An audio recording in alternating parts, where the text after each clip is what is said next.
Hey, what's up, everybody? It's Dr. Regina Bradley, and this is Outkasted Conversations. Ooh, we getting up there. Number 24. And, to close out Black Music Month with a bang, I had to get one of the heavy hitters herself, Miss International, Dr. International, Dr. Birgitta Johnson from USC, South Carolina. What's going on, ma'am? How you? It's wonderful. This is number 24. That's a good number. I was born on the 24th, so it all's coming together. Oh, glory. All right. I like it. So you got I didn't even grab my tambourines. So you started already. I don't even have my tambourines ready. I'm not gonna grab them though. We're gonna focus. I'm not gonna go get them. I'm gonna focus. No, don't bring in the tambourine. We're gonna talk about church. We might have church too. We will get there. We will get there. Yeah. So you got to answer the question to get into the club. How did you become outcasted? Okay. Because I'm from Atlanta, and so my story is interesting. I am not one of those people who just lost their minds when Outkast came out because they were so close. And so I think for me it was more around the second album than the first one. The first one, Southern Playlist, that came out, I was like, oh, that sounds like the dudes over there. Like literally those dudes over there, because I'm from Southeast Atlanta. And so they were talking about East Point stuff. And it was, for me, Outkast was like, when I first heard them, it was like being on the MARTA train or the bus with a hip-hop beat in the background. It sounded like just like everything around me anyway. And so it was great, and then it was one of those things where at the time, there were other rap things happening in Atlanta, so it's kind of weird to say it, but at that point, some people are actually more hyped to hear the new Kilo album than the new Outkast just now coming out, because we had a whole bunch of stuff already happening. And so when they got towards that second album, that's when I start hearing, like, okay, now this is what sounds like Atlanta to me. This doesn't sound like dudes just rapping on beats, sounding like everything else from hip-hop. And also, I was listening to a lot of music anyway because I'm from a music background. I had already been in orchestra, so I had a broad palette of music to draw from. So when Outkast came out, it was like, okay, we got another sound of hip-hop. This is nice. But right towards that last single off that first album, going into AT-Aliens, it was like, okay, now this is what I'm talking about. They got the music came, more from the South. You had Goody Mob that was happening. I think I even became a Goody Mob fan before I became an Outkast fan. So, that's how that worked out. And it always, they always would pull in each other, Goody Mob, Organized Noise, all those people. And so, yeah, that's kind of what happened. When it started sounding more like Atlanta that I knew, I was like, this is it. This is we can do this. We can do this, Yeah, okay. A couple of people have said that they did the Goody Mob before the Outkast. I think that's interesting. But it also makes me think about this idea of archiving Atlanta. So we had a couple of folks who are from the A or spent a little time there. What do you think the significance is of actually using Outkast to archive what Atlanta was or what it meant towards the end of the 20th century? It was actually huge for several reasons. Because like I said, they sounded like those dudes over there. And so for me, just going east, literally, I was born kind of where they're from. I wasn't born in Grady. I'm not a Grady baby. So I was over there. The hospital I was born in is over at East Point. My doctor's appointment was at East Point. And so when I first heard them, I was, oh, those guys, Tri-Cities, East Point. Then they started talking about College Park. Then they started talking about Bankhead and the SWATs. And so you got this kind of sonic geography of Black Atlanta that nobody else in hip-hop was talking about. It was, you actually had identifiable places and just the urban South that really wasn't represented in mainstream popular culture. If you think about it, when you think about 80s, 90s, there's no Black South on television outside of A Different World. And A Different World was in Virginia. And if you really think about it, the only Southern characters on that show were Whitley Gilbert and Mr. Gaines. So everybody else, even on Different World, were from other places. So it really wasn't Southern as I Southern identified. I think the only closest thing was probably In the Heat of the Night. And I don't count that because that was throwback. That was just like, I didn't identify with that at all. It was almost like a remake of that old movie. And it was like, why is this entertaining to anybody? So for the most part, you had that. And I think with Outkast and Goody Mob in that generation, you had that first authentic Atlanta regional sound. everything before it was very much like in other regional areas. It was kind of the electro funk. Then Bambaataa started, and every city had its version when it started doing rap music. You had the LA version of electro funk, which was first Dr. Dre's and the Dream Team. Their first sound was the electro funk.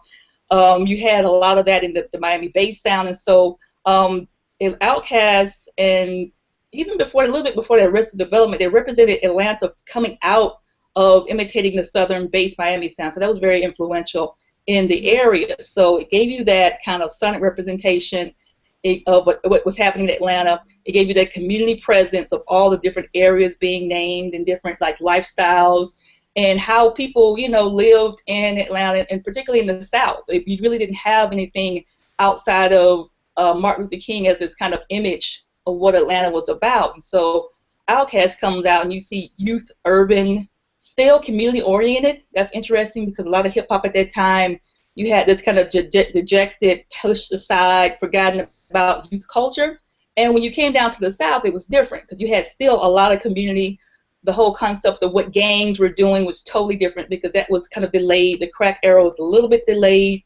And so on those first albums, you heard, even still, you still hear a lot of family, a lot of community. You know, the churches in the background. You have the legacy of the civil rights movement, and not even just the national, but the local. So even on the public presence of the civil rights, you had the local Atlanta, middle class, working class, you know, the street people, street boys, and all that. And then you had what that meant for Atlanta as this kind of place for with aspiration prior to, you know, what we have now, everybody flocking to the South and everybody buying these McMansions and all that. You had this kind of legacy of black leadership that went back to, you know, 40s, 50s. You had, you know, Andrew Young. Before you even talk about Barack Obama, you talk about Andrew Young was our Barack Obama, and he actually got black people in power and positions around the city. You had greatest mayor of all time, Maynard Jackson. It didn't even matter if you were black, white, LGBTQ, whatever, yellow. It was that kind of opening up of the city. And I mean, you had, you know, Monica Kaufman. Before you had Oprah, we had Monica Kaufman. You know, Channel 2 News. You knew you were going to see a black face that looked like yours. Hair was going to be doing something different every other week. And it was just like representing for this kind of ultra black space that most people didn't really know about. I mean, you can go down the line. You didn't have to call Al Sharpton. You had Hosea Williams showing up with his overalls on, fighting for the calls and the bomber jackets. And so you just had all this kind of legacy. And in the Outkast records, you heard all of that. You just didn't hear one slice. You kind of heard that in the backdrop of most of their music, and even just how they talked about the city in those interludes, you know, on the bus or the train, and people talking about things happening. So you got a kind of broad span of what was really happening there before reality TV was invented. So. Well, you know, you brought up the connections between Outkast and the civil rights movement and the Southern Black Church. It's not church, it's church. Church. Yeah, and I know that some of your research interests as an ethnomusicologist deal with the connections between race identity performance and the Black church. Yep. And throughout, you know, through our Outkast catalog, there is many a nod or a direct reference to praise and worship. You know, Liberation or, you know, In Due Time is probably my favorite Outkast song ever, which is really talking about, you know, this idea of faith and prayer. What are your thoughts on, you know, the significance of the Black church and how we understand Outkast body of music? Particularly because they're from Atlanta. You talk about the Black church in the South is huge because we're talking about the Bible Belt, of course, and now we're talking about the Black loops and notches of the Bible Belt. And when Atlanta is one of those huge places, I remember before I even went into graduate school, there was a statistic that said Atlanta had more churches per square mile than any place in the country. And so this is like late 90s going to 2000. So it's lots of church. Church is a part of not just your Sunday life or not these people over here, the holy rollers. It's actually part of the fabric of the social and political scene of the city.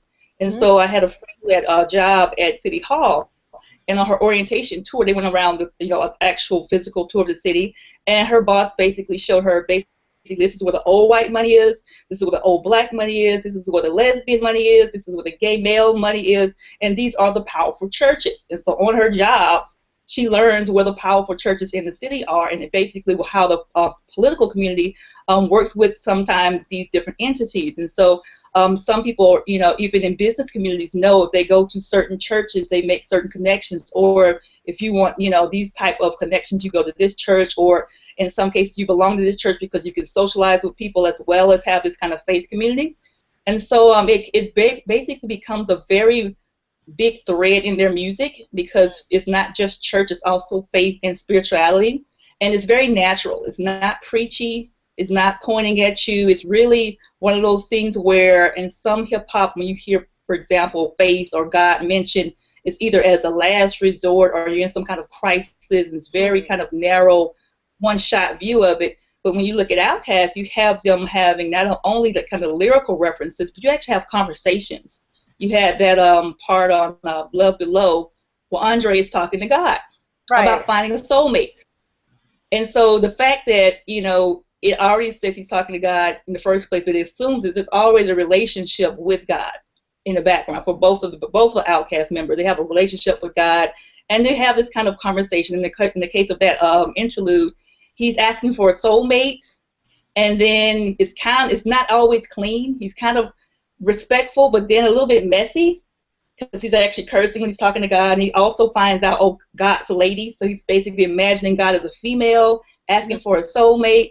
And he's not, he's very being kind of vulnerable in this space, as you would be with a God presence, but it still is hip hop, and this is a guy doing this. And so you add all that together, and then how he even talks about wanting a soulmate. He doesn't basically say, you know, Lord, why these hoes ain't loyal. He don't go that way. He basically says, you know, he doesn't come with 30, you know, list of characteristics he has to have in a woman. He said, well, she don't even have a big old booty. He's like literally seriously trying to kind of get a girl and talking to God about it and have this kind of conversation. And that's kind of huge, because you really didn't have that depth of dealing with spirituality in some cases, where you have this kind of very, some people say Jesus is my homeboy, but if you're from Atlanta, you probably say, oh, Jesus is my partner. You know, it's my guy, it's my dude. And so you have this kind of relationship with both of the members of Outkast, where they talk about it. You know, church is seen as a place of, you know, if you want to get your life back right, you get back to church, and it's about, of course, the community. You see it in their video, was it Bombs Over Baghdad, where you have this kind of almost psychedelic apocalyptic moment, and they're picking up people and driving from here and there all around the city, and they end up at this church space. But it's kind of a church space, and it's kind of a juke joint, and you got kids, and you got strippers, and you got a dance team, and you got David Peach playing rock guitar, and the church is neon green with the Outkast symbol in the front, but you know, the cross inside the church. And so it actually is kind of this kind of mixing of different ways of thinking about community and spirituality, where it's not necessarily sacred versus secular. It's a very much blurry and kind of mixed and hodgepodge. And that's kind of how you have how, you know, church and religion works in Atlanta sometimes. It was, you know, very much part of the culture. So when you see the megachurch movement come up, it's a little bit different in Atlanta, because you didn't have to convince people to go to church. In some places we have megachurches, people are coming back into church and church culture. In Atlanta, it's kind of everybody went to church anyway. And so it was more of that, what was better about these churches or different about these churches that were pulling people in these kind of larger numbers. But for the most part, it was very much in the backdrop. And so as an Outkast fan, you didn't have to hide that you went to church every week, because it was assumed that everybody went there. You didn't have to change up who you were because you were an Outkast fan, because it's like, hey, they talk about church, we talk about church, you know, we believe in God. That's, you know, faith is important to us as well. And so that was something that kind of you get to see a lot in some places. I think some places they didn't really know how to deal with faith and religion. And so if it either was going to be explicit expression of God or Christ or something, or it was just, you know, either very symbolic. But as far as having it woven in and just popping up, I think there was a moment where Dre, he actually quoted Rough Side of the Mountain in one lyric. I think it's the first album or something like that. He kind of signified, I'm coming up on the rough side of the mountain. I was like, anybody who knows gospel knows that's a gospel song. And so it's on the first album, very much present in their repertoire. So pretty good stuff. Yeah, because, I mean, I was thinking, too, of Idlewild, on the film Idlewild. The name of the juke joint was Church. Yep. And that's one of those battles, it's like one of those timeless battles that black folks, especially black folks in the South, deal with, is this overarching secular and sacred, right? Like, you know, I'm thinking like Ludacris, for example. I think in one of his skits on one of his joints, he says we're going to church, and if you turn to the book of Hush, you know what I'm saying? Like, you just came from the club Yep. straight to straight Yep. to the church. Um, Yes. and I think it's organic in a way, right? Like it's a way to kind of maneuver these multiple experiences that dictate what it means to be Southern and Black after the Civil Rights Movement, which for many is the ultimate marker of Christianity and religion and faith, right? Especially coming out the South. So, kind of as an additional part to what you've already discussed, what are some of the ways that Outkast has changed, what we understand contemporary praise and worship to mean for post-civil rights Southern Black folks? Yeah, the praise and worship thing. This is where the ethnomusicologist, music scholar person kind of like has a question because when we use the word praise and worship, musically we're actually most of the time talking about a genre as Mm. opposed to an act. And so I'm kind of unclear when I see people like I think in people describing bombs over Baghdad, some kind of praise and worship thing. I'm like, there's no praise and worship musically happening there, and you barely even have gospel. You have a choir in the video, and you have some people chanting, and there's a church there. And so getting at what having the vocabulary for what we're seeing is actually what the issue is. And so you thinking about I remember this book that just came out a couple of years ago by Deborah Pollard called When Church Becomes Your Party. And so basically you have a kind of this whole concept of church culture where if you're really involved and invested in it, a lot of times most of your socializing is happening in churches. It's not always the club. It's actually a lot of what you're doing. You're not just going on Sunday. You're going on Sunday. You're going on Wednesday night. You go to choir rehearsal on Thursday. You do Saturday morning volunteering. And so you have a culture of people who spend a lot of time in church. And as churches, particularly mega churches and larger churches, expand to meet the needs of people who are busy working 9 to 5, two-parent homes or two working homes or whatever, two people working in a house, they're developing social activities to keep people or draw people into the church on more than that one or actually 3 or 4 hours on Sunday because Black church, for 2 to 4 hours. And so you see basically this kind of culture where you're kind of coming into the church community more than the church community outside of the church. And so it's very much this kind of socialization of church that's more expansive than before, or getting back to that where people are more involved in it. So I think we talk about praise and worship. It's because now you're there a lot more, you're more comfortable, you're bringing in more ideas as far as how it's supposed to happen, as opposed to having this set liturgy or set things or protocols and decorums. You're loosening it up. It's okay to, as they say, it's okay to be saved and have fun. And so when you go to church, it's almost like church becomes a celebration. And so with Outkast came along, as well as the rise of more youth ministries who are more open to hip hop culture. A lot of the mega churches, particularly in Atlanta, were a big part of allowing hip hop into the church. Some of the smaller, more traditional churches were not trying to hear hip hop. They called it devil's music, and they cast them and all the people around hip hop out of their churches. And so you have mega churches coming up that accept youth ministries, that accept hip hop culture, and allow young believers and new believers to express themselves through hip hop culture. You have this explosion and this kind of shift in what's happening inside of this worship experience. It's not just the hymns. Now you have a contemporary gospel song that has a rap verse or a rapped hook on it, or you have a whole separate youth church where they do mostly hip hop in church. And it's not just the afternoon or Saturday afternoon, it's actually on Sunday a separate service that kind of caters towards a more hip hop aesthetic.